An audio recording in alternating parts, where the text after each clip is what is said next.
My way is hidden from the lord. నా మార్గము యెహోవా దృష్టికి మరుగైంది అని చెప్పి ఎందుకు అనుకుంటున్నారు? అలాగే నా న్యాయము దేవుని దృష్టికి కనిపించడం లేదు అని చెప్పని ఎందుకు అనుకుంటున్నారు అని చెప్పనంటే, వారు శ్రమలో ఉన్నారు. శ్రమలో ఉన్నప్పుడు వాళ్ళు చేస్తున్న ఆలోచన చూడండి ఎలా ఉందో. సాధారణంగా మనం శ్రమలో ఉన్నప్పుడు ఇలాంటి మాటలే మాట్లాడుతూ ఉంటాం కదండి. దేవుడు నన్ను చూడటం లేదా, దేవునికి నా పరిస్థితి తెలీదా, దేవుడు ఏం చేస్తున్నాడు, దేవుడు ఉంటే ఇలా ఎందుకు జరుగుతుంది. ఇందాక ఒక సహోదరుడు కాల్ చేశాడు. ఏమని కాల్ చేశాడు అని చెప్పనంటే, మరి పరిస్థితులన్నీ ఇలా ఉన్నాయి కదా బ్రదర్, మరి దేవుడు ఎందుకు ఇలా అనుమతిస్తున్నాడు అని చెప్పనని.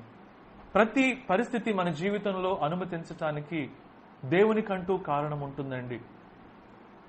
దేవుని వాక్యంలో ఒక మాట రాయబడి ఉంది. అదేంటి అని చెప్పనంటే, God's foolishness is wiser than man's wisdom. Foolishness అని చెప్పనంటే వెర్రితనం. ఒకవేళ దేవునికి వెర్రితనం ఉండదు, అది తెలుసు మనకి.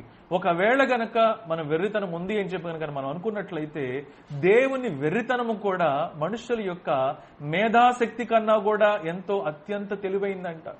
కాబట్టి దేవుడు ఒక పరిస్థితిని మన జీవితంలో అనుమతించాడు అని చెప్పనంటే, లేకపోతే మన చుట్టుపక్కల మనం చూస్తున్నవి గాని వింటున్నవి గాని ఇవన్నీ అనుమతిస్తున్నాడు అని చెప్పనంటే, God has a reason and a purpose. దేవునికంటూ కారణం ఉంది, దేవునికంటూ ఉద్దేశం ఉంది. మన ఆలోచనలు ఎంతటివండి, మన గ్రహింపు ఏమాత్రందండి. దేవుని ఆలోచనలు చాలా ఉన్నతమైనవి, దేవుని ప్రణాళికలు ఎంతో ఉన్నతమైనవి. అవి మరి మానవ ఆలోచనకి అందనివి. His ways are beyond human comprehension.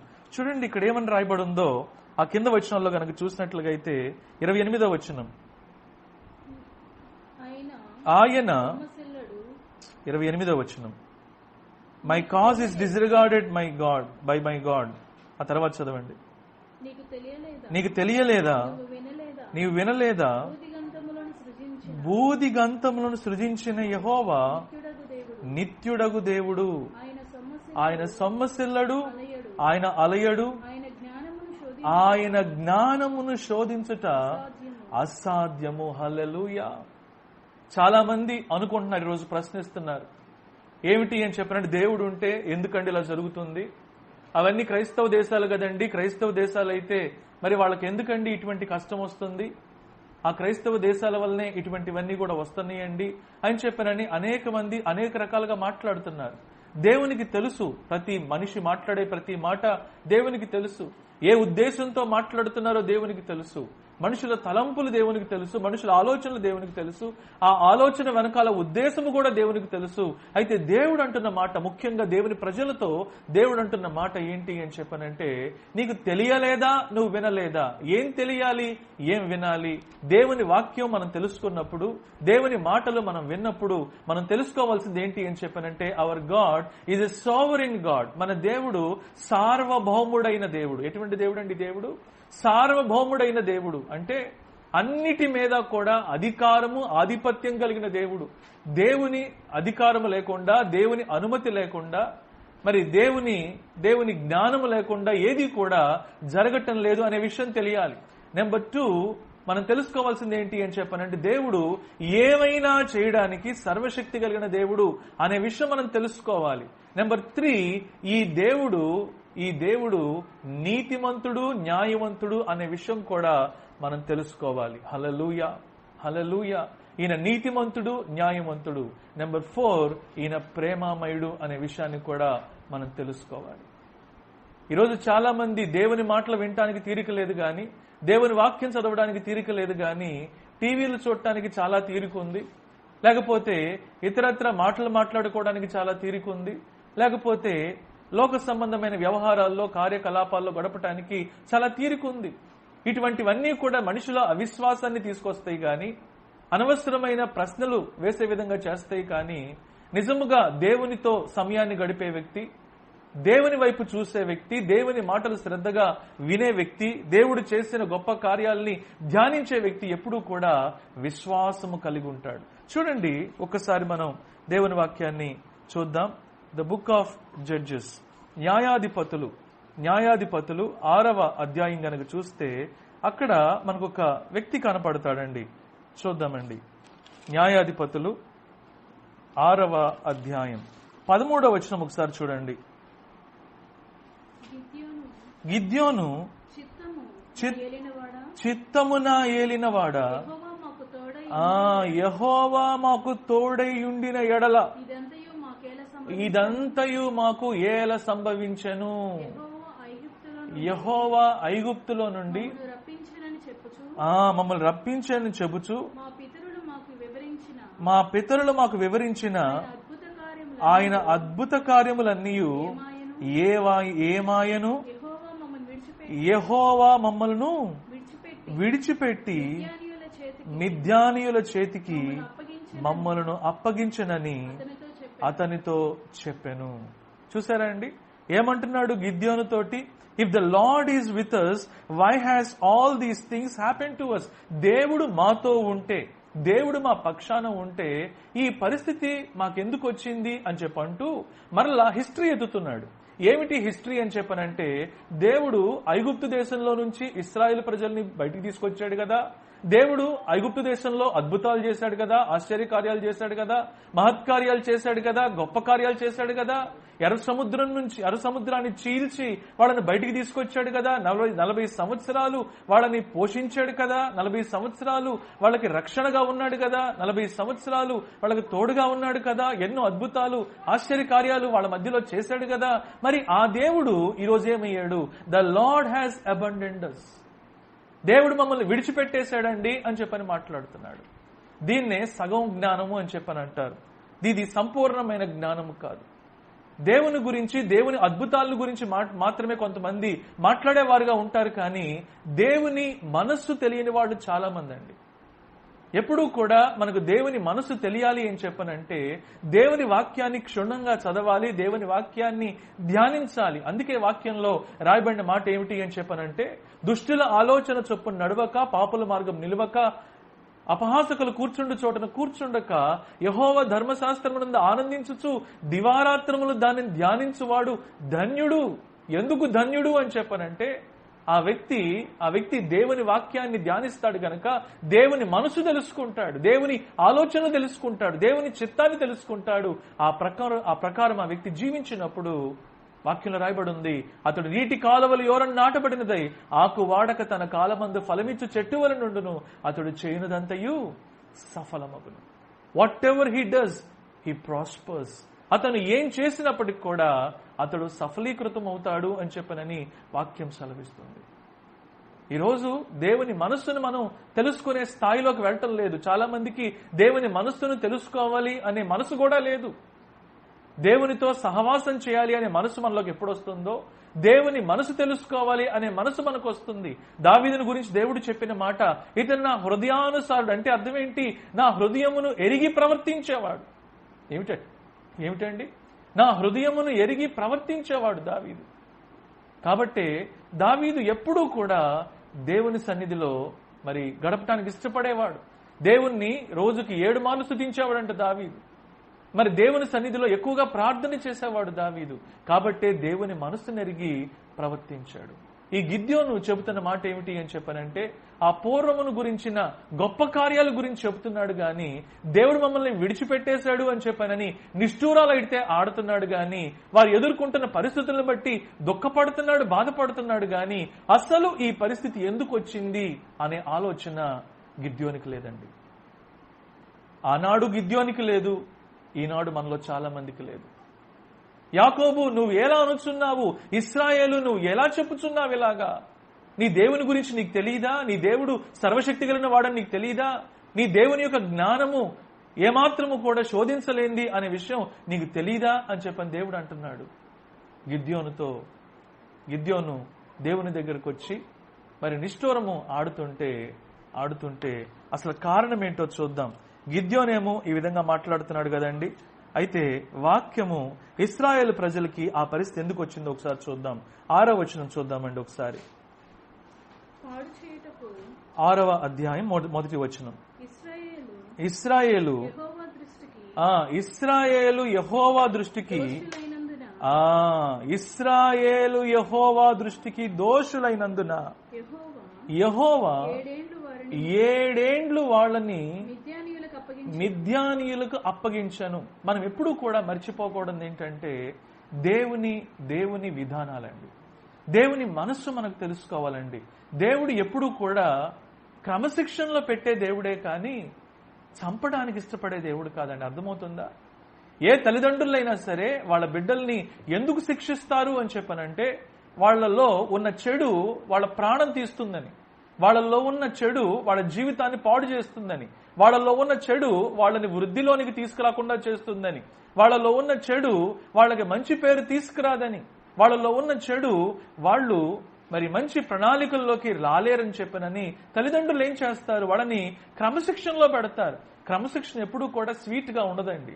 క్రమశిక్షణ ఎప్పుడూ కూడా హాయిగా ఉండదండి. క్రమశిక్షణ ఎప్పుడూ కూడా ఆనందించే విధంగా ఉండదండి. క్రమశిక్షణ పెయిన్ఫుల్ గా ఉంటుంది, అంటే బాధ కలిగించే విధంగా ఉంటుంది. పిల్లలు ఏమనుకుంటా ఉంటారు? మా డాడీ ఎప్పుడు తిడతా ఉంటారు, మా డాడీ ఎప్పుడు కొడతా ఉంటారు, మా అమ్మ ఎప్పుడు ఇలా అంటా ఉంటది, మా నాన్న ఎప్పుడు అలా అంటా ఉంటారు అని చెప్పి అంటా ఉంటారు. కానీ ఆ తల్లిదండ్రులు బిడ్డల పట్ల ఎంత ప్రేమ కలిగి ఉన్నారో, ఎంత ఆలోచన కలిగి ఉన్నారో, ఎటువంటి భవిష్యత్తును వాళ్ళ గురించి ఆలోచిస్తున్నారో, ఆ తల్లిదండ్రులు వాళ్ళ పిల్లల గురించి ఎంతగా శ్రమ పడుతున్నారో, ఎంత శ్రద్ధ కలిగి ఉంటున్నారో పిల్లలకు తెలియని పరిస్థితి. దేవుడు నిజంగా కుటుంబ వ్యవస్థను ఎందుకు ఏర్పాటు చేశాడు అని చెప్పానంటే దేవుని ప్రేమ మనం అర్థం చేసుకోవడానికే కుటుంబ వ్యవస్థను ఏర్పాటు చేశాడేమో అని చెప్పి నాకు అనిపిస్తూ ఉంటుంది. ఒకనొక సమయంలో ఒక థీమ్ పార్క్ వెళ్ళాం మేము. అలా థీమ్ పార్క్ వెళ్ళినప్పుడు అక్కడ మావాడు చిన్నాడు, అప్పుడు 5 సంవత్సరాలు 4 సంవత్సరాలు అనుకుంటా నడుస్తున్నాడు. జాన్ నడుస్తున్నాడు. నేనేమో తను చెయ్యి పట్టుకోవడానికి ప్రయత్నిస్తాను. కారణం ఏంటంటే రోడ్డు మీదకి వెళ్ళిపోతే వెహికల్స్ ఏమన్నా గుద్దేస్తాయేమని చెప్పాను. మావాడు ఏంటంటే ఎప్పుడెప్పుడు చెయ్యి విడిపించుకుందామా, నా సొంతగా నడుద్దామా అని చెప్పని ఆలోచిస్తూ ఉంటాడు. పోనీ సొంతగా ఏమైనా చక్కగా నడుస్తాడా అని చెప్పానంటే అటు చూస్తా ఇటు చూస్తా, మరి ఎక్కడ పడిపోతాడో తెలీదు, ఏదొచ్చి గుర్తుందో తెలీదు. అటువంటి ప్రమాదకరమైన పరిస్థితి. అప్పుడు తల్లిదండ్రులు ఏం చేస్తారు? 1-2 సార్లు చెప్తారు, 3వసారి ఏం చేస్తారు?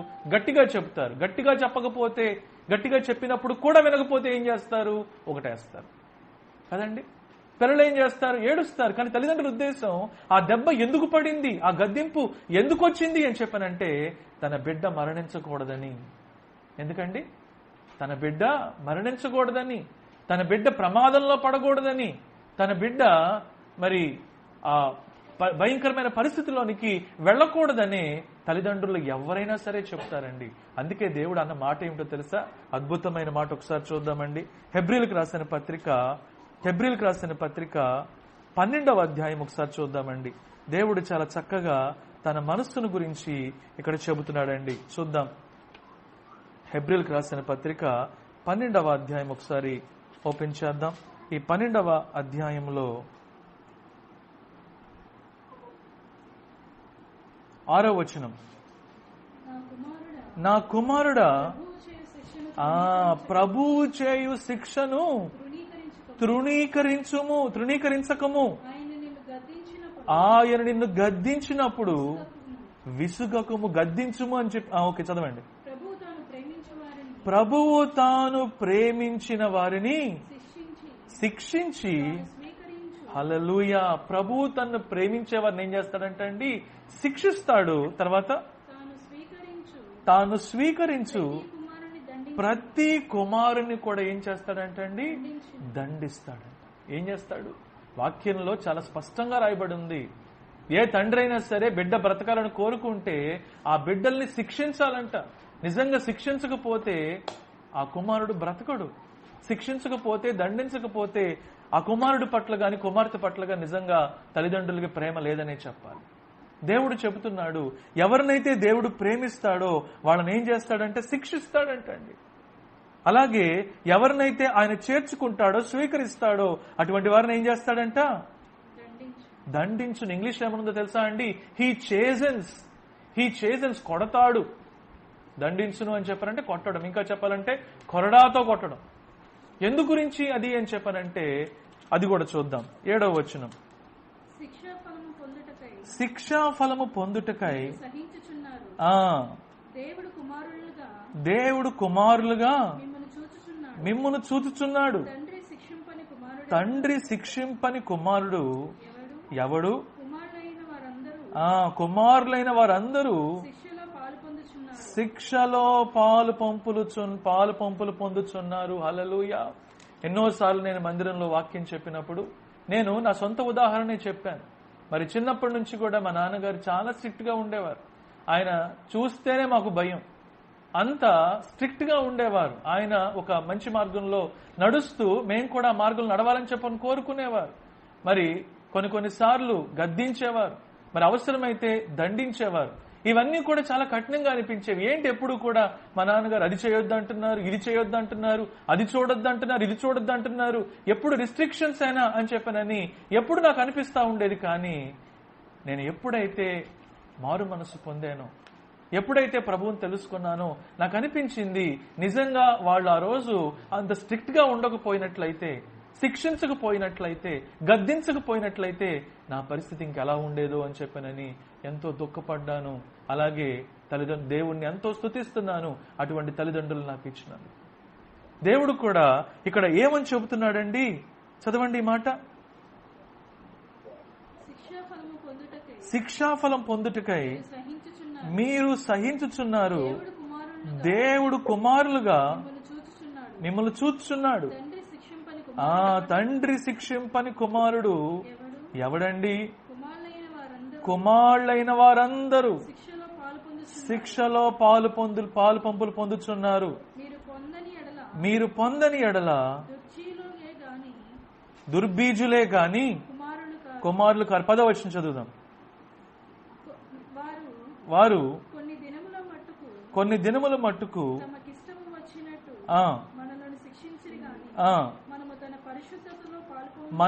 మనము తన పరిశుద్ధతలో పాలు పంపులు పొందినట్లు మన మేలు కొరకే.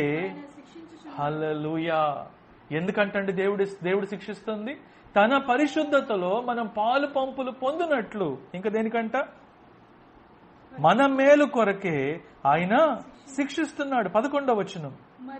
మరియు ప్రస్తుతమందు సమస్త శిక్షయు దుఃఖకరముగా కనపడుచున్నది, కానీ సంతోషకరముగా కనపడదు. అయినప్పటికీ దాని యందు అభ్యాసము కలిగిన వారికి అది నీతి అను సమాధానకరమైన ఫలమిచ్చును. హల్లెలూయా. ఎవరైతే ప్రభువిచ్చే శిక్షను తీసుకుంటారో, ప్రభువిచ్చే శిక్షను బట్టి బుద్ధి తెచ్చుకుంటారో అటువంటి వారికి ఏమొస్తుందంటండి? ఫలము. నీతి అనే ఫలం వస్తుందంట, సమాధానము అనే ఫలం వస్తుందంట. హల్లెలూయా. నీతి ఎక్కడైతే ఉంటుందో అక్కడ సమాధానం ఉంటుంది. నీతి ఎక్కడైతే ఉంటుందో అక్కడ నెమ్మది ఉంటుంది. నీతి ఎక్కడైతే ఉంటుందో అక్కడ నిబ్బరం ఉంటుంది. కాబట్టి దేవుడు ఎందుకు శిక్ష ఇస్తాడు అని చెప్పనంటే, మనము ఆయన పరిశుద్ధతలో పాలు పంపులు పొందటానికి, మన మేలు కొరకే గాని కీడు కొరకు ఎంత మాత్రము కాదు. మనం ఆయనతో సహవాసము చేయడానికే గాని, మనం ఆయనకి దూరముగా వెళ్లిపోవడానికి కాదు. మనం నిత్య రాజ్యంలోనికి ప్రవేశించడానికే గాని నిత్య నరకాగ్నికి వెళ్ళటానికి ఎంత మాత్రము కాదు. కానీ బుద్ధిహీనులు చాలా మంది దీన్ని గ్రహించరండి. దేవుని పట్ల ప్రేమ లేని వారు దీన్ని గ్రహించరు, సణుగుతా ఉంటారు, గొణుగుతా ఉంటారు. ఇందాక మనం చదువుకున్న వాక్య భాగంలో చూసినట్లయితే, the Israelites did evil in the eyes of the lord and for 7 years he gave them into the hands of the Midianites. ఇశ్రాయేలు ప్రజలు దేవుని ఎదుట దుష్కార్యములు చేశారంట. తెలుగులో ఏమనుందండి? ఇశ్రాయేలీలు యెహోవా దృష్టికి దోషులైనందున పరిశుద్ధముగా జీవించటానికి పిలువబడిన ప్రజలు, నీతిగా జీవించటానికి పిలువబడిన ప్రజలు, అనేక మంది జనాంగాలకి ఒక మాదిరికరముగా ఉండవలసిన ప్రజలు ఏం చేస్తున్నారంట? దేవుని దృష్టికి దోషులుగా ఉన్నారంట. ఎలా ఉన్నారంట అండి? దేవుని బిడ్డలే దోషం చేస్తే ఇక వీళ్ళు మిగతా వాళ్ళకి ఎలా దీవెనకరంగా ఉంటారండి? మావాడు అంటా ఉంటాడు అప్పుడప్పుడు, ఎందుకు డాడు ముందు నన్నే తిడుతూ ఉంటావు, ఏదైనా ఉంటే ముందు నన్నే అంటా ఉంటావు అని చెప్పనని మావాడు అంటా ఉంటాడు. ఎందు గురించి అని చెప్పనంటే, మిగతా వాళ్ళకి నేను చెప్పాలి అంటే ముందు నా కొడుకు నేను బుద్ధి చెప్పాలి. వాళ్ళు తప్పులు లేవని కాదు, చాలా తప్పులు ఉంటాయి. కానీ సరిచేయాల్సిన బాధ్యత, గద్దించాల్సిన బాధ్యత, దండించాల్సిన బాధ్యత మొదటిగా తండ్రిగా నాకు దేవుడిచ్చిన బాధ్యత. నేను తన్ని దండించకుండా, తనకి చెప్పకుండా, తనకి గద్దించకుండా, తనకి బుద్ధి చెప్పకుండా నేను వేరే వారికి చెబితే అది సరైన పద్ధతి అని అంటారా? సరైన విధానమే అంటారా? అది ఏమాత్రము కూడా సరైంది కాదు. దేవుడు కూడా మొదట ఎవరిని శిక్షిస్తాడు అని చెప్పనంటే తన బిడ్డలైన వారిని శిక్షిస్తాడు.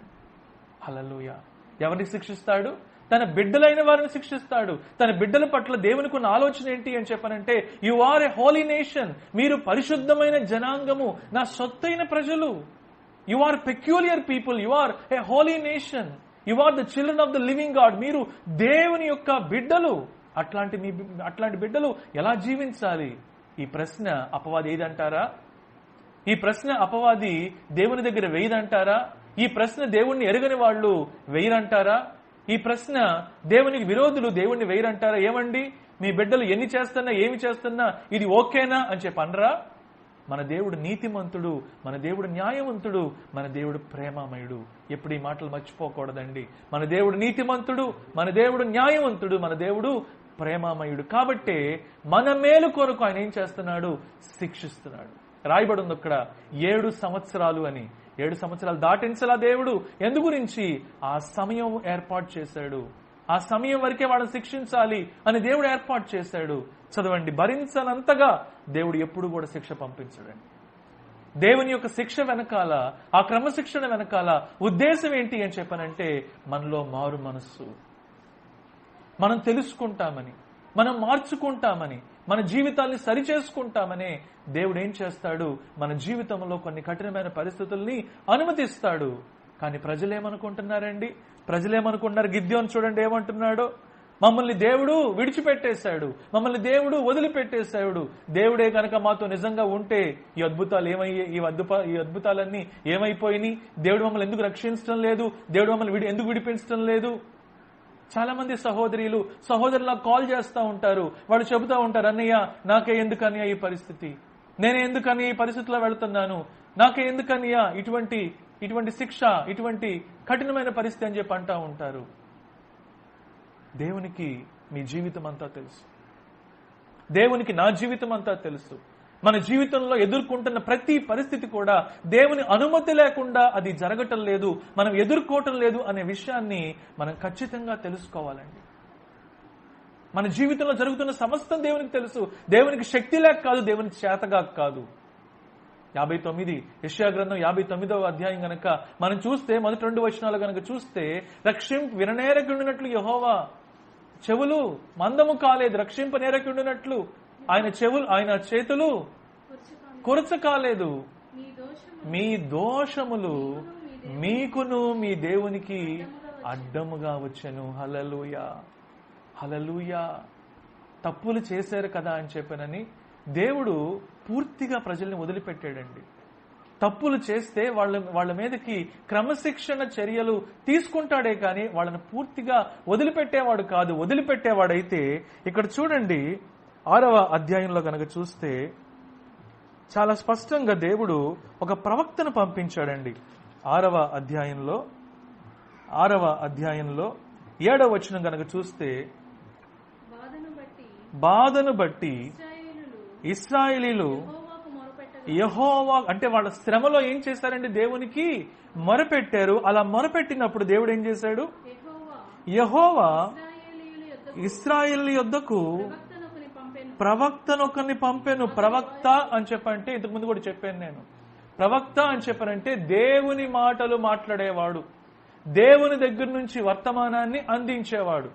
ఏ messenger of God. He brings the message of God and he brings the message from God. మన పరిస్థితిని బట్టి దేవుడు ఇస్తాడు వాక్యం. మనం ఎదుర్కొంటున్న ఆ సిచ్యువేషన్ లో ఏ వాక్యం అవసరమో ఆ వాక్యాన్ని దేవుడు అందిస్తాడు. వీళ్ళు ప్రార్థన చేశారు, వీళ్ళు మొరపెట్టారు. ఆ కష్టంలో దేవుని సన్నిధిలో ఆక్రందన చేసినప్పుడు దేవుడు ఎవరిని పంపించాడండి? ప్రవక్తను పంపించాడు. హల్లెలూయా, హల్లెలూయా. ఈరోజు ప్రవక్తలు కలిగిన సంఘాలు ధన్యకరమైనవి. హల్లెలూయా. ఈరోజు చాలా జ్ఞానాన్ని మనం వెతుకుతున్నాము కానీ మనకు అవసరమైన దాన్ని, మన హృదయానికి అవసరమైన దాన్ని, మన జీవితానికి అవసరమైన దాన్ని, మనం ప్రభువుకి చేరువ చేసేదాన్ని, ప్రభువులో మనం వర్ధిల్లేదాన్ని మనం పొందుకోవడం ఎంతో శ్రేష్టము. అది ఎవరివ్వగలరు? దేవుడు మాత్రమే ఇవ్వగలడు. ఇక్కడ ఈ ప్రవక్తను పంపించినప్పుడు ప్రవక్త ఏం చెప్తున్నాడు చూద్దాం ఒకసారి. అతడు వారితో ఇలాగు ప్రకటించెను, ఇశ్రాయేలు దేవుడైన యెహోవా సెలవిచ్చినదేమనగా, నేను ఐగుప్తులో నుండి మిమ్మును రప్పించాను, దాసుల గృహములో నుండి మిమ్మల్ని తోడుకొని వచ్చి తిని, ఐగుప్తీయుల చేతిలో నుండి మిమ్మును బాధించిన అందరి చేతిలో నుండి మిమ్మును విడిపించి మీ ఎదుట నుండి వారిని తోలివేసి వారి దేశము నేను మీకు ఇచ్చి తిని, మీ దేవుడైన యెహోవాను నేనే. మీరు అమోరీయుల దేశములో నివసించున్నారు, వారి దేవతలకు భయపడొద్దు అని నేను మీతో ముందుగానే చెప్పాను. కానీ మీరు మీరు మీరు మీరు నా మాట వినకపోతిరి. హల్లెలూయా. ప్రవక్త ద్వారా దేవుడిస్తున్న మెసేజ్ ఏంటి అని చెప్పానంటే, మీరు శ్రమలో నాకు మొరపెట్టారు మంచిదే, ఆక్రందన చేశారు మంచిదే, అయితే మీకు ఈ పరిస్థితి ఎందుకు వచ్చింది? ఒకప్పుడు నేను మిమ్మల్ని విడిపించాను, ఒకప్పుడు నేను మిమ్మల్ని రక్షించాను, ఒకప్పుడు దాసుల గృహంలో నుండి మిమ్మల్ని బయటికి తీసుకొచ్చాను, అద్భుతాలు, ఆశ్చర్యకార్యాలు, గొప్ప కార్యాలు మీ మధ్యలో నేను చేశాను. అంత మాత్రమే కాదు, అమోరీయుల దేవతలకు మీరు భయపడొద్దు అని కూడా నేను చెప్పాను. అంటే అన్ని ఆచారాలను మీరు ఫాలో అవ్వద్దు అని నేను స్ట్రిక్ట్ గా చెప్తే మీరు ఏం చేశారంట? చదవండి. మీరు వినకపోతిరి. ఏమనుందండి అక్కడ? You did not heed to my instruction. మీరు నా మాట వినలేదు. ఈ రోజు కూడా దేవుని బిడ్డలని చెబుతున్న ఎంతమంది అండి తిథులు, వారాలు, నక్షత్రాలు చూసేవాళ్ళు? ఎంతమంది అండి వాస్తులు చూసేవాళ్ళు? ఎంతమంది అండి లగ్నాలు పెట్టుకునేవాళ్ళు? ఎంతమంది అండి కులాలు చూసేవాళ్ళు? ఇవన్నీ ఎక్కడి నుంచి వచ్చినాయండి? దేవుని వాక్యం నుండి వచ్చినాయా? దేవుడు నేర్పించినవా? ఇవన్నీ కూడా దేవుని విధానాలండి. ఇవన్నీ కూడా లోక సంబంధమైనవి, దేవుణ్ణి ఎరుగని ప్రజలు పెట్టుకున్నవి. అటువంటి ఆచారాల్ని మనం ఎలా పాటిస్తాం? దేవుడు చాలా స్పష్టంగా చెబుతున్నాడు. ఈరోజు ఎంతో మంది సేవకులు సైతం ఇటువంటి ఆచారాలను ఆచరించే వాళ్ళుగా ఉన్నారు. ఈ సంఘస్థులు కూడా ఎలా ఉన్నారు అని చెప్పారంటే, సేవకుడు గనక వాళ్ళు చెప్పినట్టుగా గనక చేయకపోతే అలగటాలు. ఎవరికి నష్టం అండి? అలిగితే మీకే నష్టం. దేవుని మాట సేవకుడు మీరితే, దేవుని మాట విషయంలో సేవకుడు డైల్యూట్ అయితే, దేవుని మాటను ఉన్నట్లుగా కాకుండా వక్ర మార్గంలో గనక చెప్పినట్లయితే, వక్రీకరించి గనక చెప్పినట్లయితే నష్టపోయేది ఎవరో తెలుసా? మీరు. సేవకుడు కఠినంగా ఉంటాడని చెప్పేసి కొంతమంది అనుకుంటారు, కానీ సేవకుడు కఠినంగా ఉంటాం కాదండి. మిమ్మల్ని ప్రేమించే, సంఘాన్ని ప్రేమించే ప్రతి సేవకుడు కూడా దేవుని వాక్యం విషయంలో ఖచ్చితంగా ఉంటాడు, ఉండి తీరాలి. ఉంటేనే అది సంఘానికి మంచిది, సేవకునికి మంచిది. దేవుడు సేవకుని లెక్క అడుగుతాడు. నేను నీకు ఇచ్చిన ఇన్స్ట్రక్షన్ ఏంటి? నేను నీకు ఇచ్చిన వాక్యం ఏంటి? నువ్వు చెప్పిందేంటి? నువ్వు చెబుతుందేంటి? అవసరత ఉన్నప్పటికి కూడా నువ్వు కళ్ళు మూసుకున్నావు అని చెప్పనంటే, చెవులు మూసుకున్నావు అని చెప్పనంటే, నా వాక్యాన్ని ఉన్నట్లుగా ప్రకటించలేదు అని చెప్పనంటే ఎవరిని అడుగుతాడండి దేవుడు? సేవకుడిని అడుగుతాడు. సేవకుడు చెప్పిన తర్వాత కూడా సంఘము గన అతిక్రమిస్తే గనక ఎవరిని అడుగుతాడు లెక్క? సంఘాన్ని అడుగుతాడు. ప్రియ సహోదరుడా, ప్రియ సహోదరి, ఈ రోజు ప్రజలు ఎటువంటి జవాబు కోరుకుంటున్నారు అని చెప్పనంటే, ఈ కష్టం తొలగిపోవాలి, ఈ బాధ తొలగిపోవాలి, ఈ ఇబ్బంది తొలగిపోవాలి, ఈ పరిస్థితులన్నీ మారిపోవాలి అని చెప్పి అనుకుంటున్నారు. కానీ దేవుడేం కోరుకుంటున్నాడు తెలుసా? నీ జీవితంలో ఉన్న లోపాలను సరి చేసుకోవాలి. నేను చెప్పిందేంటి నీకు, నువ్వు చేసిందేంటి అడుగుతున్నానండి. ఈరోజు ఎన్ని సంఘాల్లో దేవుడు మనకిచ్చిన బాధ్యత, 1 తిమోతి 2వ అధ్యాయం 1-2 వచనాలు కనుక చూసినట్లుగా అయితే, ఆ 1-2 వచనాలని మన సంఘాల్లో ఎన్ని సంఘాలు పాటిస్తున్నాయండి? ఏమని రాయబడి ఉంది అక్కడ? చదవండి ఒకసారి. 1 తిమోతి 2వ అధ్యాయం 1-2 వచనాలు. మనము సంపూర్ణ భక్తియు, మాన్యతయు, నెమ్మదిగాను, సుఖముగాను బ్రతుకు నిమిత్తము అన్నిటికంటే ముఖ్యముగా మనుషులందరి కొరకు, రాజుల కొరకు, అధికారుల కొరకు విజ్ఞాపనములను, ప్రార్థనలను, యాచనములను, కృతజ్ఞతాస్తుతులను చేయవలనని హెచ్చరించుచున్నాను. హల్లెలూయా.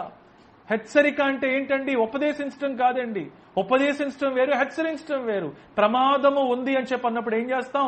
హెచ్చరిస్తాం. దేవుడు తన వాక్యం ద్వారా, తన సేవకుని ద్వారా ఏమని హెచ్చరిస్తున్నాడు అని చెప్పనంటే, మీరు సంతోషంగా బ్రతకాలంటే, మీరు సమాధానంతో బ్రతకాలంటే, మీరు నాకు అనుకూలంగా జీవించాలి అంటే మీరేం చేయాలి? మనుషులందరి కొరకు ప్రార్థన చేయాలి, మీ నాయకుల కొరకు ప్రార్థన చేయాలి, అధికారుల కొరకు ప్రార్థన చేయాలి అని దేవుడు చెబుతా ఉంటే ఈరోజు ఎన్ని సంఘాల్లో ప్రజలు ఈ విధంగా చేస్తున్నారండి? అసలు మన ప్రార్థన చేయడానికే మనకు కష్టం. కొంచెం ప్రార్థన అటు ఇటు అయిందంటే, అమ్మో ఎంతసేపు ప్రార్థన చేసేస్తున్నారండి పాస్టర్ గారు, ఎంతసేపు అయిపోతుందంటే, 5 నిమిషాలు కనుక అటు ఇటు అయిందంటే తల పట్టుకొని కూర్చునే సంఘాలన్నీ లేవు, తల పట్టుకొని కూర్చునే విశ్వాసులు ఎంతమంది లేరు. అట్లాంటి వాళ్ళు మందిరానికి వస్తే ఎంత, రాపోతే ఎంత అండి? అట్లాంటి వాళ్ళు దేవుని మాటలు వింటే ఎంత, వినకపోతే ఎంత అండి? ఒక్క 5 నిమిషాలు నువ్వు స్పేర్ చేయలేవు. దేవుని మాటలు వినటానికి నీ కష్టం. దేవుని సన్నిధిలో కొంచెం సేవకుడు భారంతో ప్రార్థన చేస్తా ఉంటే నీ కష్టం వస్తే మాత్రం దేవుడు వెంటనే నీ కష్టాన్ని తొలగించాలా? ఇది ఎలా సాధ్యమండి? ఇది ఎలా సాధ్యం? ప్రజలందరి కొరకు ప్రార్థన చేయమంటే ఈరోజు మన కోసం, మన కుటుంబం కోసం ప్రార్థన చేసుకోలేని దౌర్భాగ్యమైన స్థితిలో ఉన్నాం. ఎంతమంది భర్తలు ఈ పరిస్థితిలో ఉన్నారు? ముఖ్యంగా ఈరోజు బాధేస్తా ఉంటుంది. కొంతమంది సహోదరులతో మాట్లాడుతూ ఉంటే, ఆమె చేస్తుందిలేండి ప్రార్థన, నువ్వు వెళ్ళి చేద్దువు గాని పనులు. ఇప్పుడు ఉందా పనులు చేయటానికి? ఒకవేళ పనులు చేసినా సరే నువ్వు సవ్యంగా క్షేమంగా ఇంటికి వస్తావు అనే ధైర్యం నీకుందా? లాక్డౌన్ ఎత్తేస్తున్నారు అని చెప్పని అంటున్నారు. మరో పక్క ఎత్తేస్తే ఎంత ప్రమాదకరమైన పరిస్థితులు వస్తాయో ఊహించలేమని చెప్పనని WHO వాళ్ళు రిపోర్ట్ ఇస్తున్నారు. ప్రియ సహోదరుడా, ప్రియ సహోదరి, అవకాశం ఉన్నప్పుడు, సమయం ఉన్నప్పుడు, పరిస్థితులు బాగున్నప్పుడు దేవుడు నీకు ఉపదేశం ఇస్తే, హెచ్చరికలు ఇస్తే, సమయాన్ని ఇస్తే, పరిస్థితులను అనుకూలపరిస్తే నువ్వేం చేశావు? దేవుడు నీకు ఇచ్చిన బాధ్యతను విస్మరించావు. దేవుడు నీకు ఇచ్చిన చిత్తాన్ని నువ్వు ఏమాత్రం కూడా లక్ష్య పెట్టలేదు. నీ ఇష్టానుసారంగా జీవించావు. ఈరోజు మనం ప్రార్థన చేశామా నిజంగా ప్రజల కోసం, మన నాయకుల కోసం? ఉదయం లెగిస్తే డిబేట్లు మనకి. ఆ నాయకుడు ఏం చేస్తున్నాడు, ఈ నాయకుడు ఏం చేస్తున్నాడు, వాళ్ళ కోసం ప్రార్థన చేస్తామండి నిజంగా? ఆ పార్టీ వాళ్ళు వచ్చారని వీళ్ళకి బాధ, ఈ పార్టీ వాళ్ళు వచ్చారని వాళ్ళకి బాధ. ఏమిటండి ఇవన్నీ కూడా? ఇవి నిజంగా దేవుని బిడ్డలు చేసే పనులేనా? చేయాల్సిన పనులేనా అండి ఇది నిజంగా? దేవుని బిడ్డలో ఇటువంటి పక్షపాత వైఖరి ఉంటే, దేవుని బిడ్డలే ఈ విధంగా వ్యవహరిస్తే ఇక మన జీవితంలో ప్రార్థన ఎక్కడుందండి? దేవుని బిడ్డలు అనే దానికి ఇక అర్థం ఎక్కడుందండి? దేవుడు ప్రేమామయుడు అనే మాటని మనం ఎలా చూపిస్తున్నట్లండి? ఎవరికి చూపిస్తున్నట్లు? ఎంత కష్టమో కొంతమందికి నాయకుల గురించి. ఆ నాయకుడు వచ్చాడంటే వీళ్ళకి బాధ, ఈ నాయకుడు వచ్చాడంటే వాళ్ళకి బాధ. ఇక దాని గురించి న్యూస్ వెతకడం, డిబేట్లు చూడటం, డిబేట్లు చేయడం. ఆ పార్టీ వాళ్ళంటే వీళ్ళకి పడదు, ఈ పార్టీ వాళ్ళంటే వాళ్ళకి పడదు. ఇక నువ్వు ప్రార్థన చేసేది ఎక్కడ? ప్రియ సహోదరుడా, ప్రియ సహోదరి, నువ్వు ఎక్కడ ప్రార్థన చేస్తావు? ప్రేమతో నువ్వు ఎక్కడ ప్రార్థన చేస్తావు? ఎందుకు మన దేశానికి పరిస్థితి దాపురించింది? ఎందుకు మన ప్రాంతానికి పరిస్థితి దాపురించింది? ఎందుకు ప్రపంచానికి పరిస్థితి దాపురించిందంటే క్రైస్తవులు చేయవలసిన విధముగా ప్రార్థన చేయడం లేదు. మనము చేయవలసిన విధముగా మన బాధ్యత విషయంలో విస్మరించాం. వాస్తవం ఇది. తగిన ప్రార్థన మనకు లేదు, తగిన భక్తి మనకు లేదు, తగిన విధేయత మనకి లేదు. ఇతరులకి మార్గం చూపించాల్సిన మనము, మార్గదర్శకంగా ఉండవలసిన మనము, ప్రేమను చూపించాల్సిన మనము, ప్రేమతో ఇతరులను ప్రభువు కొరకు మరి ఏర్పాటు చేసుకోవాల్సిన మనము, లేకపోతే సంపాదించుకోవాల్సిన మనము ఏం చేస్తున్నాం? మనలోనే వర్గాలని విభేదాలు, కులాలని విభేదాలు, పార్టీలని విభేదాలు, ధన తారతమ్యాలు, ఇవన్నీ కూడా మనం పెట్టుకుంటే ఏం భక్తి అండి మన భక్తి? దేవుడు చెబుతున్నాడు, అన్యులు భయపడినట్లు మీరు భయపడటానికి వీల్లేదు, అన్య సాంప్రదాయాలు మీరు చేయడానికి వీల్లేదు అని దేవుడు చెబుతా ఉంటే ఈరోజు ఎవరిలా ప్రవర్తిస్తున్నాం? మనం అన్యుల్లాగానే ప్రవర్తిస్తున్నాం. ఇంకా అన్యులే బాగా ప్రవర్తిస్తున్నారేమో దేవుడిని ఎరుగని వాళ్ళు. దేవుని ప్రజలైన వాళ్ళు దేవునికి తగినట్లుగా జీవించకపోవడం వలన ఎంత పరిణామాలు తీవ్రంగా ఉంటాయో తెలుసా అండి? దేవుడు ఊరికనే రాయించాడు బైబిల్లో. నేను ఇప్పుడు చదివించిన మాట నా సొంత మాట కాదు కదా, వాక్యంలో ఉన్న మాట. మనుషులందరి కొరకు ప్రార్థన చేయండి, రాజుల కొరకు ప్రార్థన చేయండి, నాయకుల కొరకు ప్రార్థన చేయండి. ప్రార్థన చేస్తున్నామా? పోట్లాడుకుంటున్నామా? ఏం చేస్తున్నామండి? సొంత బంధువుల్ని క్షమించలేం, సొంత వారిని క్షమించలేం, ఇరుగు పొరుగు వారితో సఖ్యతగా ఉండలేం, సమాధానంగా ఉండలేం. కొంచెం అటు ఇటు గనక ఏమన్నా అయితే ఇక వెంటనే మన కుటుంబాల్లో యుద్ధాలు మొదలైపోతాయండి. ఇంకేమిటండి మనం చూపించే ప్రేమ? ఇశ్రాయేలు ప్రజలు అనుకుంటున్నారు ఏమని, దేవుడు మమ్మల్ని విడిచిపెట్టేశాడు, దేవుడు మమ్మల్ని వదిలిపెట్టేశాడు, అద్భుతాలు, ఆశ్చర్యకార్యాలు, సూచక్రియలు, గొప్ప కార్యాలు ఏమైపోయినాయి అని చెప్పి అనుకుంటున్నారు. కానీ వీళ్ళు చేసిన పనులేంటో వీళ్ళకి తెలియటల్లా. ఈరోజు కూడా మనం అనుకుంటున్నాము, కానీ మనం ఎట్లాంటి జీవితాన్ని జీవిస్తున్నామో పరిశీలించుకుంటున్నామా? దేవుని సన్నిధిలో నిజమేనయ్యా, ప్రపంచం గురించి నేను ప్రార్థన చేయలేదయ్యా, నా దేశము గురించి నేను కన్నీరు కార్చలేదయ్యా, నా దేశంలో ఉన్న నీకు అవిధేయమైన కార్యముల గురించి నేను ప్రార్థన చేయలేదయ్యా, నా దేశంలో ఉన్న పాపముల గురించి నేను ఒప్పుకోలేదయ్యా. దానియేలు లాంటి వారు చేసిన ప్రార్థన ఒకసారి చూడండి, నెహెమ్యా లాంటి వాళ్ళు చేసిన ప్రార్థన ఒకసారి చూడండి. వాళ్ళు ఏమని ప్రార్థన చేశారు? వాళ్ళ దేశం కోసం వాళ్ళు క్షమాపణ అడిగారండి, వాళ్ళ ప్రజల కోసం వాళ్ళు తప్పులు ఒప్పుకున్నారండి. దేవుని మనస్సు వాళ్ళకి తెలుసు కాబట్టే ఆ విధంగా ప్రార్థన చేశారు. ప్రియ సహోదరుడ, ప్రియ సహోదరి, క్రైస్తవుణ్ణి, క్రైస్తవురాల్ని అని చెప్పుకోవడం చాలా తేలిక. కానీ దేవుడు కోరుకున్న జీవితాన్ని మనం జీవిస్తున్నామా? శ్రమ వచ్చినప్పుడు ఎందుకు, ఏమిటి అని ప్రశ్నిస్తున్నామే, దేవుణ్ణి ప్రశ్నిస్తున్నామే. ఎందుకు చేస్తున్నాడు దేవుడు, ఎందుకు చేస్తున్నాడు దేవుడు అని ప్రశ్నిస్తున్నామే. మనము చేయవలసింది మనం చేశామా, చేస్తున్నామా? ఈ లాక్డౌన్ పీరియడ్ లో ఎంతమంది సమయాన్ని సద్వినియోగపరుచుకుంటూ దేవుని సన్నిధిలో ప్రార్థన చేస్తున్నారండి? కుటుంబంగా కూడుకొని ప్రార్థన చేస్తున్నా వాళ్ళు ఎంతమంది ఉన్నారండి? నిజంగా ఎవరికి వాళ్ళు టీవీల్లో నిమగ్నం అయిపోవటం, వంటలు, వార్పులు, అవి ఇవి అని చెప్పని వాటిల్లో ఈ హడావడి తప్పితే దేవుడు, ప్రజలు నాశనం అయిపోతుందని ఎంత బాధపడతాడో తెలుసా అండి? ఆ బాధ నిజంగా మన గుండెల్లో ఉందా అండి? దేవునికున్న బాధ, దేవునికున్న మనస్సు మన హృదయంలో లేకపోవడం వల్లనే ఆయన మనసు విరిగి మనం ప్రార్థించలేకపోతున్నాం. మోషే ఏమని ప్రార్థన చేశాడో తెలుసా? ప్రభువా, ప్రభువా, అవసరమైతే జీవ గ్రంథంలో నుంచి నా పేరు తీసేయి, గాని నీ ప్రజల పేరు మాత్రం తీసేయొద్దయ్యా, వారిని మాత్రం విడిచిపెట్టొద్దయ్యా, వాళ్ళని రక్షించయ్యా. నువ్వు అబ్రహాముకు వాగ్దానం చేశావు, ఇస్సాకుకు వాగ్దానం చేశావు, యాకోబుకు వాగ్దానం చేశావు. ఆ వాగ్దానం నెరవేరాలయ్యా. నిన్ను గురించి ప్రజలు చెడుగా మాట్లాడుకుంటారయ్యా. ఐగుప్తు దేశంలో నుంచి నువ్వు విడిపించావు, రక్షించావు, వాగ్దాన భూమి దాకా వాళ్ళని విడిచిపెట్టొద్దయ్యా అని మోషే విజ్ఞాపన చేశాడండి. అందుకే మోషేతో దేవుడు ఎలా మాట్లాడాడు? ఒక స్నేహితునితో మాట్లాడినట్టు మాట్లాడాడు. ప్రియ సహోదరుడా, ప్రియ సహోదరి, ఈరోజు దేవుని మనసు నెరిగి ప్రవర్తిస్తున్నామా మనం?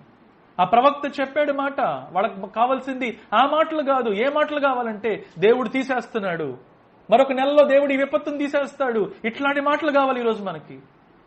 లేకపోతే వచ్చే శుక్రవారం కల్లా దేవుడు తీసేస్తాడు, 10 రోజుల్లో దేవుడు తీసేస్తాడు. నీ బుద్ధి మాత్రం మార్చుకోవు నువ్వు, నీ జీవితాన్ని మాత్రం మార్చుకోవు నువ్వు, నీ విధానాలు మాత్రం మార్చుకోవు నువ్వు, నీ వైఖరిని మాత్రం మార్చుకోవు నువ్వు. దేవుడు మాత్రం నీకు ఎట్లాంటి జవాబులు ఇవ్వాలి? అద్భుతమైన వాగ్దానాలు ఇవ్వాలి. ఇది ఎలా సరైన విధానం అండి? ఇది ఎలా సరైన విధానం? దేవుడు ప్రవక్తను పంపించి చెప్పిస్తే గిద్యోను చెబుతున్న మాట ఏమిటండి? దేవుడు మమ్మల్ని విడిచిపెట్టేశాడు. విడిచిపెట్టేవాడైతే వాక్యం ఎందుకయ్యా నీకు ఇచ్చింది? అడుగుతున్నాను. ఈరోజు ప్రతి వారం దేవుడు సంఘాల్లో మాట్లాడాడు. దేవుడు మీతో ఏం మాట్లాడాడో మీకు గుర్తుందా? దేవుడు మీకు ఇచ్చిన హెచ్చరికలు ఏంటో మీకు గుర్తున్నాయా? దేవుడు ఏ వారం దేని గురించి మాట్లాడాడో, ఏం హెచ్చరించి ఈ రోజు అంటున్నారు, అన్నయ్య మా జీవితంలోనే, మా టైంలోనే పరిస్థితి వస్తుందని మేము ఊహించలేదు. ఎందుకు ఊహించం మనం? దేవుడు మనతో మాట్లాడినప్పుడు ఎందుకు ఊహించమండి? దేవుడు తన వాక్యం ద్వారా ఏమని సెలవిస్తున్నాడో తెలుసా? ఇతరులైతే భయపడాలి గాని, ఇతరులకైతే అది ఒక సర్ప్రైజింగ్ థింగ్ గా ఉండాలి గాని, మీకు సర్ప్రైజ్ ఏంటి అసలు? నేను ముందుగానే చెప్పాను కదా దీని గురించి, ఇట్లాంటి పరిస్థితులు వస్తాయి అని నేను ముందుగానే చెప్పాను కదా. చెప్పిన తర్వాత కూడా మీకు ఇది ఆశ్చర్యం కలిగించిందంటే నా మాటల్ని మీరు సీరియస్ గా తీసుకోలేదు అని చెప్పని అర్థం. నా మాటల్ని మీరు నిర్లక్ష్యం చేశారని చెప్పని అర్థం. నా మాటల పట్ల ఏమాత్రము కూడా గౌరవము లేదని చెప్పని అర్థం. ఈరోజు మనలో అనేక మందికి ఆశ్చర్యం కలిగిస్తుంది ఈ పరిస్థితులు. కానీ దేవుడు సేవకుల ద్వారా ఎప్పటికప్పుడు హెచ్చరికిస్తానే ఉన్నాడు, చెబుతానే ఉన్నాడు. ఆయన పెందల కడనే లేచి హెచ్చరించే దేవుడు మన దేవుడు. ఇశ్రాయేలు ప్రజలతోటి ప్రవక్తను పంపించి దేవుడు ఆ అన్యాచారాల గురించి ప్రస్తావిస్తే గిద్యోను ఏమంటున్నాడు? అద్భుతాలు ఇప్పుడెందుకు జరగట్లేదు? దేవుడు మమ్మల్ని విడిచిపెట్టేశాడు అంటున్నాడు. విడిచిపెట్టేవాడైతే వాక్యం ఎందుకయ్యా మీకు ఇస్తాడు దేవుడు? విడిచిపెట్టేవాడైతే ఎందుకు మీతో మాట్లాడతాడు? విడిచిపెట్టేవాడైతే ఎందుకు ఇంకా అవకాశం ఇస్తాడు? విడిచిపెట్టేవాడైతే ఎందుకు ఇంకా ఆరోగ్యాన్ని ఇస్తాడు? విడిచిపెట్టేవాడైతే ఇంకా ఎందుకు ఆయుష్ని ఇస్తాడు? ఎందుకు గురించి అంటే ఇకనైనా, ఇప్పటికైనా మన తప్పు మనం తెలుసుకుంటామని, మన జీవితాలను మనం మార్చుకుంటామని, మన బుద్ధిని మనం మార్చుకుంటామని, మన వైఖరిని మనం మార్చుకుంటామని, మన విధానాలు మనం మార్చుకుంటామని. ఇంతకుముందు కుటుంబ ప్రార్థన లేదు, ఇప్పుడు కుటుంబ ప్రార్థన ఉందా? ఇంతకుముందు వ్యక్తిగత ప్రార్థన లేదు, ఇప్పుడు ఉందా? ఇంతకుముందు బైబిల్ ధ్యానం లేదు, ఇప్పుడు ఉందా? ఇంతకుముందు దేవునితో అన్యోన్యమైన సంబంధము సహవాసం లేదు, ఇప్పుడు ఉందా? అవకాశం ఇచ్చిన తర్వాత కూడా అవకాశాన్ని సద్వినియోగపరుచుకోకపోవడం ఎంత దౌర్భాగ్యం అండి. అడగడా దేవుడు రేపు, నేను నీకు సమయం ఇవ్వలేదా? నేను మీకు సమయం ఇవ్వలేదా? చూడండి, నేను పిలవగా మీరు వినకపోతిరి, నా చెయ్యి చాపగా ఎవరునూ లక్ష్య పెట్టకపోతిరి. నేను చెప్పిన బోధ ఉపదేశించాను కదా మీతో, ఆ బోధ ఏమియు మీరు వినక త్రోసివేసితిరి. నేను గద్దింపగా లోబడకపోతిరి. కాబట్టి మీకు అపాయము కలుగునప్పుడు, వింటున్నారా? మీకు అపాయము కలుగునప్పుడు నేను నవ్వెదను, మీకు భయము వచ్చినప్పుడు నేను అపహాస్యము చేసేదను. భయము మీ మీదకి తుఫాను వలె వచ్చినప్పుడు, సుడిగాలి వచ్చినట్టు మీకు అపాయము కలుగునప్పుడు, మీకు కష్టమును దుఃఖమును ప్రాప్తించినప్పుడు నేను అపహాస్యము చేసేదను. నేను ప్రత్యుత్తరం ఇయ్యకుందును. నన్ను శ్రద్ధగా వెతికెదరు కానీ నేను వారికి కనబడకుందును. చదవండి. జ్ఞానము వారికి అసహ్యమాయను, యెహోవా యందు భయభక్తులు కలిగి ఉండుట వారికి ఇష్టము లేకపోయెను. నా ఆలోచన విననొల్లకపోయిరి. నా గద్దింపు వారు కేవలము తృణీకరించి, కాబట్టి వారు తమ ప్రవర్తనకు తగిన ఫలము అనుభవించదురు. వింటున్నారా అండి? This is the worst case that can happen for any person. This is the worst case. దేవుడు ఇంకా మన కృపను అనుగ్రహించాడు. ఆ సమయం రాకముందే ఎవరు వీళ్ళు అని చెప్పనంటే బుద్ధిహీనులు. ఈ బుద్ధిహీనులు ఏం చేస్తారంటే సమయాన్ని సద్వినియోగపరుచుకోరు. సమయం ఉంది, ఇంకా ఉంది అని చెప్పనంటే జాప్యం చేస్తారు. కానీ పెళ్లి కుమారుడు వచ్చినప్పుడు ఏం చేస్తాడు? బుద్ధి గలగని కన్యకలతోటి, సిద్ధపరుచుకున్న వారితోటి, ఏర్పాటు చేయబడిన వాళ్ళతోటి ఆయన వెళ్ళిపోతాడు. వీళ్ళు వెనకాల మిగిలిపోతారు. ప్రియ సహోదరుడా, ప్రియ సహోదరి, నువ్వు బుద్ధిమంతుడువా బుద్ధిహీనుడువా? నువ్వు బుద్ధిమంతురాలువా లేకపోతే బుద్ధిహీనురాలువా? ఎవరు నువ్వు? దేవుడు అంటున్నాడు, ఆ రోజున జ్ఞానము వాళ్ళకి అసహ్యమైపోయింది, నా విధానాలు వాళ్ళకి నచ్చలేదు, త్రోసివేసేశారు. కాబట్టి ఆపద వచ్చినప్పుడు, ఇబ్బంది వచ్చినప్పుడు, తుఫాను వలె శ్రమ మీ మీదకి వచ్చినప్పుడు, భయం మీ మీదకి వచ్చినప్పుడు నేనేం చేస్తాను? నవ్వుకుంటాను. మీరు మొరపెట్టినప్పుడు నేను వినను అని చెప్పంటున్నాడు. ప్రియ సహోదరుడా, ప్రియ సహోదరి, ఇప్పుడైతే దేవుడు మన మొర ఇంకా వినటానికి ఇష్టపడుతున్నాడు. ఆయన సమీపముగా ఉన్నాడు, ఆయన మనతో మాట్లాడుతున్నాడు అని చెప్పిన అర్థం. మన జీవితాన్ని మార్చుకొని ఆయన తట్టు తిరగాలని ఆయన అర్థం. గిద్యోను అంటున్నాడు, దేవుడు మాతో ఉంటే, దేవుడు మా పక్షానంటే మా పరిస్థితి ఏంటి? దేవుడు చెబుతున్నాడు, ఇదిగో గిద్యోను, నీ ఇంట్లోకి వెళ్ళు, నీ ఇంట్లో ఆ స్తంభం ఒకటి ఉంది. ఏమి స్తంభం అది? ఒకసారి చూద్దాం. 6వ అధ్యాయంలో గిద్యోను తన ఇంట్లో పరిస్థితి తెలుసుకోలేకపోయాడండి. 6వ అధ్యాయం 25వ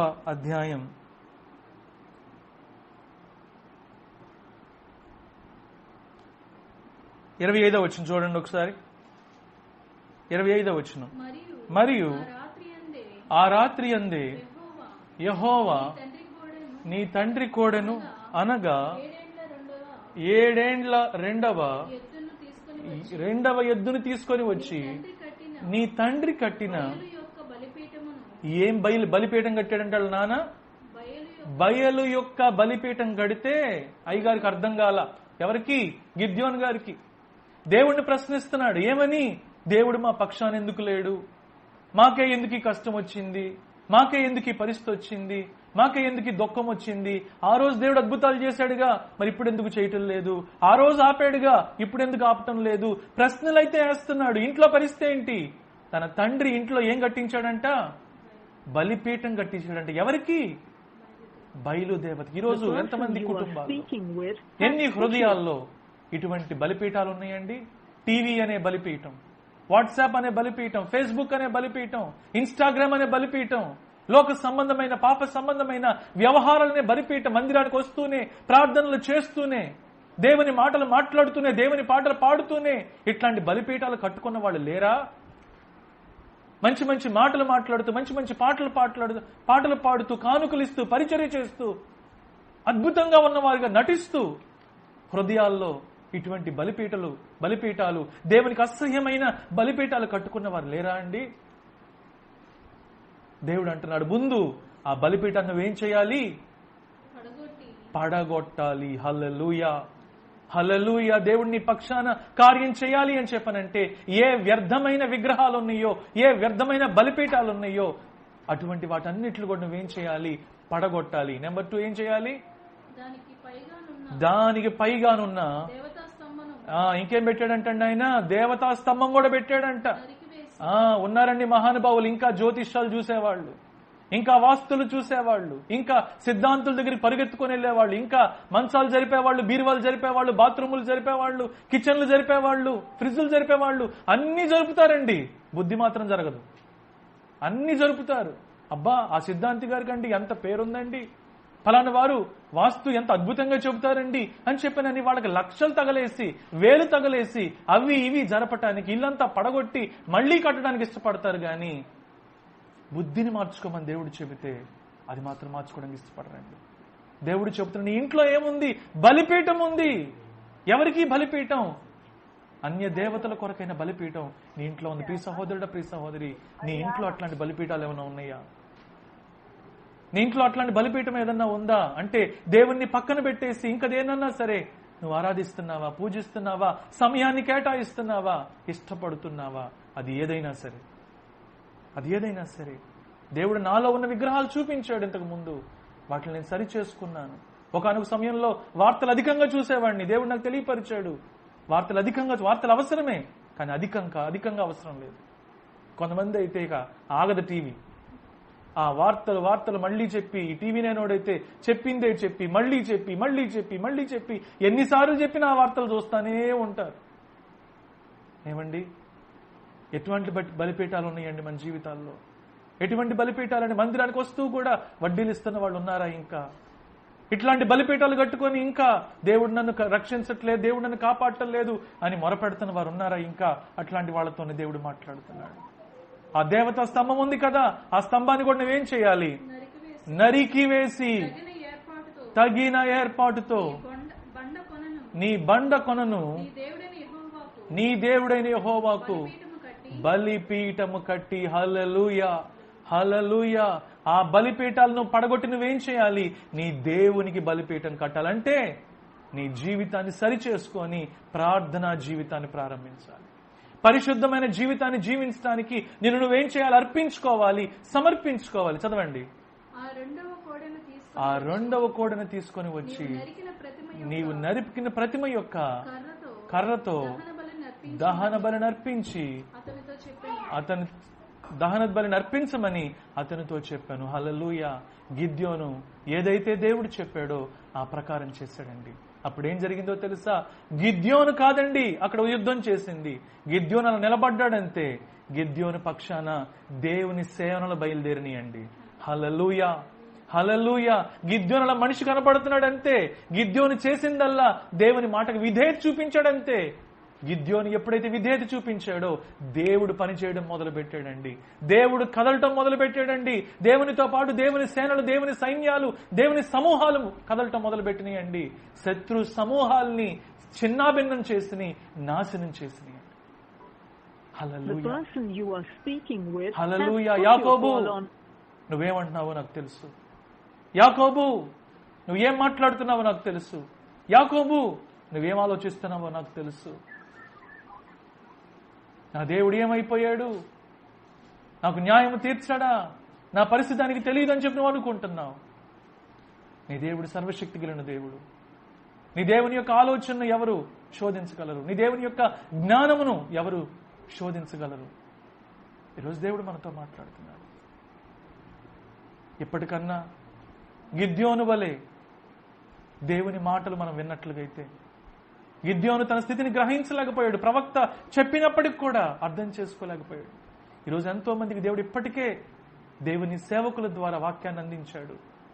ఇప్పటికి కూడా మీ జీవితాన్ని మార్చుకోకపోతే ఈరోజు దేవుడు మీతో మాట్లాడుతున్నాడు. ప్రియ సహోదరుడా, ప్రియ సహోదరి, ఇప్పటిదాకా ప్రశ్నలు వేసావు, లాజిక్లు మాట్లాడావు, చాలా చాలా చాలా మాట్లాడావు. అవసరమైంది ఒక్కటే, ఆయన మాటకు విధేయత. విధేయత చూపించేటప్పుడు నీ ప్రశ్నలతో సంబంధం లేదు. ఒక మాట చెప్పారు బ్రదర్ భగత్ సింగ్ గారు. ఆయన చెప్పిన మాట ఏమిటో తెలుసా అండి? ఒకవేళ గనక యోన చేప కడుపులో ఉండడం కాదు, యోనా కడుపులోనే చేప ఉందని బైబిల్లో కనుక రాసుంటే నేను దాన్ని నమ్ముతాను అని చెప్పని అన్నాడు. హల్లెలూయా. దేవుని మాట పట్ల కావాల్సింది విశ్వాసం. దేవుని మాట పట్ల కావాల్సింది దృఢమైన విశ్వాసం. ఈరోజు దేవుని మాటను మనం విశ్వసించినట్లయితే మన జీవితంలో ఆయనకు ఆయాస్కరమైన విగ్రహాలు, బలిపీఠాలు ఏమున్నాయో ఒకసారి పరీక్షించుకుందాం, పరిశీలించుకుందాం. లోకమంతటి కొరకు మనం ప్రార్థన చేయలేదు, మన దేశం కొరకు మనం ప్రార్థన చేయలేదు, మన ఊరి వారి కొరకు మనం ప్రార్థన చేయలేదు, మన చుట్టుపక్కల వారి కోసం మనం ప్రార్థన చేయలేదు, ఒక మంచి మాదిరిని వాళ్ళ కొరకు వాళ్ళ ఎదుట మనం పెట్టలేదు. వీటన్నిటి నిమిత్తం మనం ఏం చేయాలి? కన్నీరు కార్చాలి.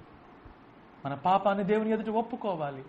ఈరోజు అలా ఒప్పుకోవడం మనకిష్టమైతే గిద్యోను పక్షాన్ని నిలబడి దేవుడు ఏ విధంగా అయితే ఇశ్రాయేలు ప్రజల్ని రక్షించాడో ఈరోజు మనల్ని కూడా దేవుడు రక్షించటానికి, మనల్ని కూడా దేవుడు కాపాడటానికి, మన పక్షాన ఉండడానికి ఇష్టపడుతున్నాడు. నువ్వు కూడా ఈ డీల్కి నువ్వు ఇష్టపడినట్లయితే, దేవుని మాటకు నువ్వు విధేయత చూపించి ఇష్టమైనట్లయితే నాతో కలిసి ప్రార్థన చేయి.